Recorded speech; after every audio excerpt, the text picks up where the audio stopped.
will center on a core question.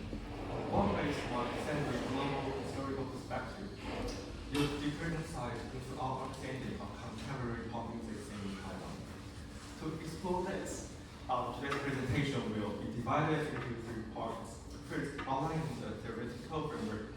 Second, rethinking my research through global historical perspective. And third, engaging with the symposium's aim of interrogating some authors. Without further ado, let's get started.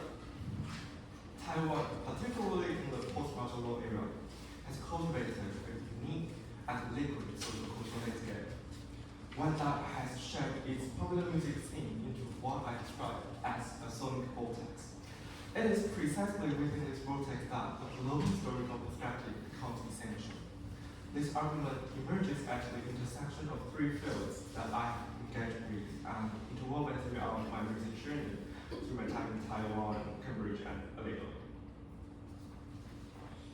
The first field is area studies. The concept of sonic vortex is strongly inspired by historian Hisao Suzuki's concept of liquid area studies, along with her use of the ideas of flow and vortex. Reflecting on my research, I found that Taiwanese pop music, ranging from the songs themselves to their cycle production, can be ideally understood as a sonic vortex, emerging through its entanglement with both Southeast Asian and Western music flows. To observe the multiple highly mobile flows that form this sonic vortex, I turn to global history as one instrument of detection. An approach concerned with ability and exchange, and with processes that transcend borders and boundaries. As Yuga Arthur Hamill argues, music is a highly mobile and uniquely globalization-compatible form of cultural expression. Building on this, Musicology's work on metal pop highlights its hyper-hybridity, a quality that closely resonates with Taiwan's own hybrid transnationality. From a global historical perspective, particularly through Musicology's notion of structured integration, this relationship combines renewed analysis. I will elaborate on this point in greater depth later. Next, I will share both my past and ongoing project, highlighting key findings that engage us with global history and other critical framework. My research originated from what appears to be a deceptively simple ontological question: what defines being Thai in Taiwanese pop music? I soon can realize that the meaning of Thai varies subtly from person to person in Taiwan. When these differences are woven together, they form what I call a cultural spectrum of Taiwanese, within which Taike emerges as a particularly distinctive emerging community. Though still marked by a fluidity, it offers a relatively concrete entry point for exploring the relationship between pop music and Taiwanese identity. To explore Taike and that music, especially its romanticized expressions as examined in my research, I draw on insight from gender studies with a particular focus on musical communities. Methodologically, my research is grounded in a semiotic approach, treating music as a multi-layered text. Constructed through the interplay of verbal and non-verbal sounds, exploring the interaction between Taike masculinities, Taiwanese-ness, and Taiwanese pop music as a cultural agent that shapes culture from both diachronic and synchronic perspectives. In this project, Taike is then defined as a fluid and polyphonic signifier, constructed within the collective imagination of, though not limited to, Taiwanese society and intricately entangled with both masculine and national identities. Critically, the multiple shifts in the meaning of Taike after the lifting of martial law have been shaped in no small part by Taiwanese pop music. So with compulsive and criterion sampling, I focus on these musical cases with some other songs for supplement our comparison. So upon analyzing various layers of each musical case, I found that the verbal and non-verbal sounds indeed exhibit what was commonly described as characteristics of hyper-hybridity. but the meaning extends beyond it. From a global historical perspective, these symbols have entered Taiwan through its serial colonial past, inter-Asian cultural flows, and globalizing forces. Through repeated performance, they have become key symbols in articulating Taiwanese communities, and more broadly, in expressing Taiwanese, even if their origins appear unrelated to Taiwan at first glance. Yet, these shifts in meaning are not merely the product of temporal change. Rather, they are deeply entangled with Taiwan's social, political, and cultural transformations.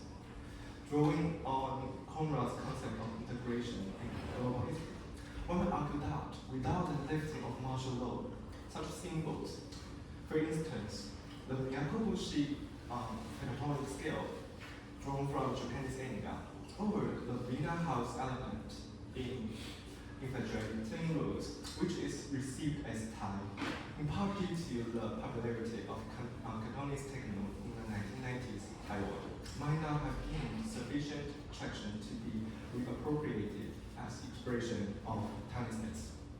Furthermore, the multilingualism found in the textual layer, including Mandarin, Thai, that is Taiwanese Hokkien, English, and Japanese, is not merely a passive reflection of Taiwan's colonial past, nor simply a means of performing Taiwanese communities through linguistic performativity.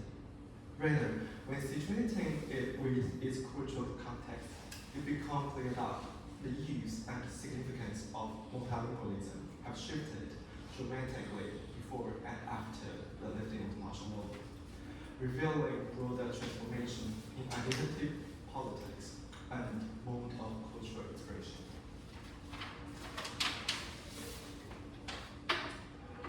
Connecting my research to the Symposium's keyword unfolding, and returning to the ontological question I posed at the beginning, I propose that global music history functions as a series of transoceanic bridges spanning the sonic vortex, and approach that I believe may offer new possibilities for the study of Taiwanese pop music and beyond. Due to Taiwan's unique national status, methodological nationalism has often constrained how Taiwanese pop music is started. Yet, from the perspective of both liquid area studies, global history, among others, Taiwan need not be treated as a bounded container holding its pop music culture. Rather, it may be more productively understood as a sonic vortex, a conceptual shift that allows us to chase complex processes of cultural flows through more fluid and porous boundaries. I will skip this part. In addition to adopting a global historical perspective, I also stressed that Nancy Raoyunhua's argument of inter-Asian subjectivity offers a valuable framework for re-examining musical interactions within Asia, beyond the dominant lens of globalization. It serves as a corrective to the over-colonization of Taiwanese pop music studies by Western academic paradigms and stands as a crucial pillar for future research. Similarly, Eddie Lowe's use of acousmatic listening, developed in her analysis of shift of tone in Hong Kong pop songs following the enactment of Hong Kong's national security law, which is at Article 23, offers a productive strategy for attending to the subtle music changes in Taiwanese pop, whether in the martial law or post-martial law era, or amid today's shifting growth rate dynamics. As for the rest, I look forward to discussing with you all. To conclude, approaching Taiwan's music scene as a sonic border highlights how Taiwan's proudly distinctive character remains an equally nuanced mode of inquiry, one that transcends the limits of nation states, embrace fluid boundaries, and seek meaning within the ever-shifting contingencies of the present. As a highly mobile and uniquely globalization-compatible form of cultural expression, Taiwanese pop music exemplifies not only category leadership, but also inclusivity, resilience, as reflected throughout my research. This characteristic gives rise to a layered ambiguity when situating within a region shaped by hybrid transnationality, highlighting the need for a more fluid and adaptive methodological